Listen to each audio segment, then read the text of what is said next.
And I'm back with another video for you guys today. Today we have a little bit of a more special video, at least to me. We are in now year 2 of Rainbow Six Siege, so that means a bunch of new operators are coming in as DLC. Obviously, we are in the, what's it called, Velvet Show. We have that map in the background, it looks nice. We have a new player interface. So we're gonna be going over the new operators. These operators are actually pretty interesting. We have Jackal and we have Mira. Let's go over Jackal first. Jackal has the Inox Model 3 tracking eyewear that locates targets by revealing their identifying the recent footsteps. Now what he can do, he obviously equips that little like visor, I guess, and he can see recent to, you know, pretty old footprints of people and track them down and potentially give away their positions and allow you to kill them. But then again, it does aware the person being tracked, so therefore they are put on heightened sensitivity. This is good if someone's roaming around your like area, your map, and not on the objective. So this is good for killing people as well as, you know, just targeting out enemies for others to see. We're gonna go over his loadouts. His weapons obviously are the CE7, which is a long-range to mid-range assault rifle. Its recoil pattern is obviously, as you can see down there. Its ammo capacity is 30, mobility is 50, fire rate is 800, so it's pretty high, and damage is 50, but I brought it down just a little bit with some of my attachments. For this gun, you're really gonna wanna have an ACOG sight. It's the best for such an AR. Obviously, you want to have a compensator, basically one of the best attachments in the game. It reduces recoil spread over a period of time for rapid firing. And obviously, you want to have that vertical grip, obviously, because this gun does have good recoil, as you can see down the pattern. Underbarrel, you won't really need it since it is an assault rifle, and you know, you'll be good basically how you see it as it is. Next weapon we have is the PDW-9, which kind of reminds me of the PDW from Black Ops 2, but obviously it looked a lot different.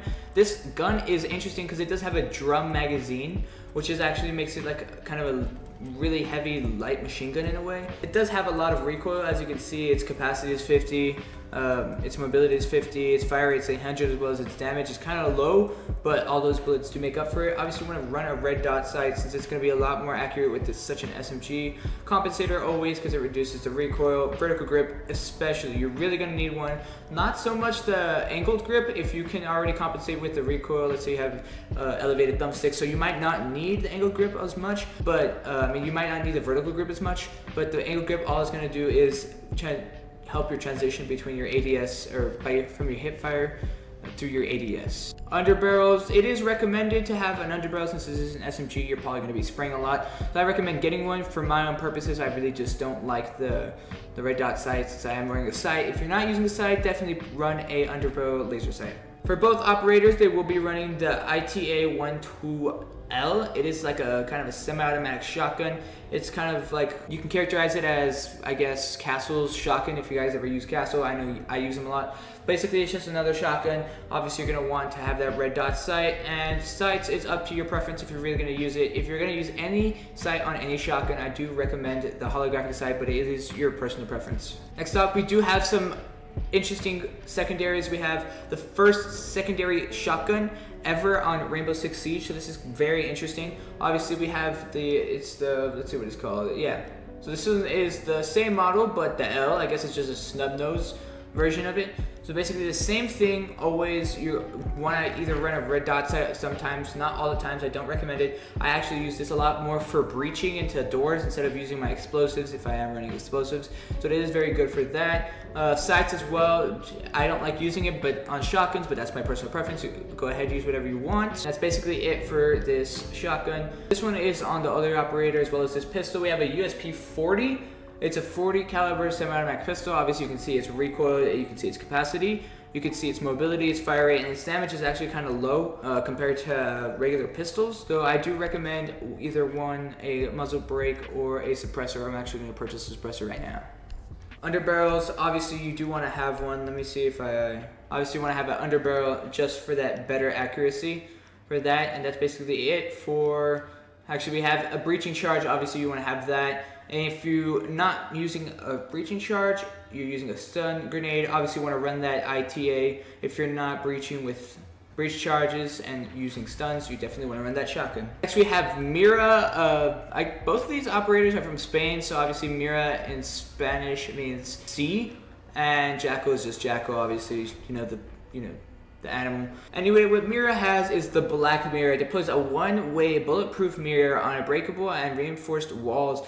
Also can be ejected and create a murder hole, which is basically what you're going to do is you're going to position this preferably down in a reinforced wall between two walls or maybe three. You're going to put this in kind of in the middle, and it's going to create a little hole where you can see through to the other building, and other building cannot see you, which kind of like gives them a little bit of a scare, obviously, because you can see them and they can't. Essentially what it does for Mira, it gives a little canister, little gas canister. You shoot that canister, it automatically pops out the window, creating just a hole through a reinforced wall. So obviously anybody on either side can shoot through that hole. You don't have to worry about that, and it is very deadly when used correctly. What Mira is running, she has the first Vector 45 ACP, one of my favorite weapons in all video game history and weapon history in itself. It does have a shit ton of recoil. Its capacity is kind of low. Its mobility is good though. Its fire rate is insane. Its damage is okay. Obviously, you're gonna really wanna run a sight, whether you're having a reflex sight or a red dot sight, which I'm gonna equip right now. But I do recommend actually a holographic sight just to compensate for all that recoil that you're going to be getting from this weapon. Compensator, obviously, since you're going to reduce that recoil in long bursts. Vertical grip, obviously, for that recoil. Underbarrel, it is an SMG, but I honestly like aim down with it a lot more than not. Since it is an SMG, I want to treat it as an assault rifle, and an assault rifle on the defending edge is a plus for any team. Moving on to the ITA, we obviously already know what we need there, just the underbarrel sight. For the ITAS, obviously same run, basically nothing on it. For the USP, I'm actually going to put a suppressor instead of that muzzle brake. We already know what we need for that. And that's about it. Actually, she runs a deployable shield and a nitro cell. Since you're actually going to be using the Mira a lot, then I would actually recommend a nitro cell a lot more than the deployable shield, only because let's say you see a Montane or a Blitz coming in, more likely you're going to want to use it on the Montane just because Blitz is a little bit more attackable and then they can't extend their shields. So let's say you see a Montane, you pop open that window in the Mira, you throw your little nitro cell, instant kill. That's great for basically any situation where you have a extra armored enemy. Anyway, thank you guys so much for watching. I hope I can get these the day the new operators come out for future DLCs. I'm definitely excited for this new series. Obviously, you guys can see I'm still stuck in the silver, gold, high silver, low gold. I'm level 72, got a little bit of the R6 credits, but that's nothing special. Anyway, thank you guys so much for watching. I'll catch you guys in the next one. Peace.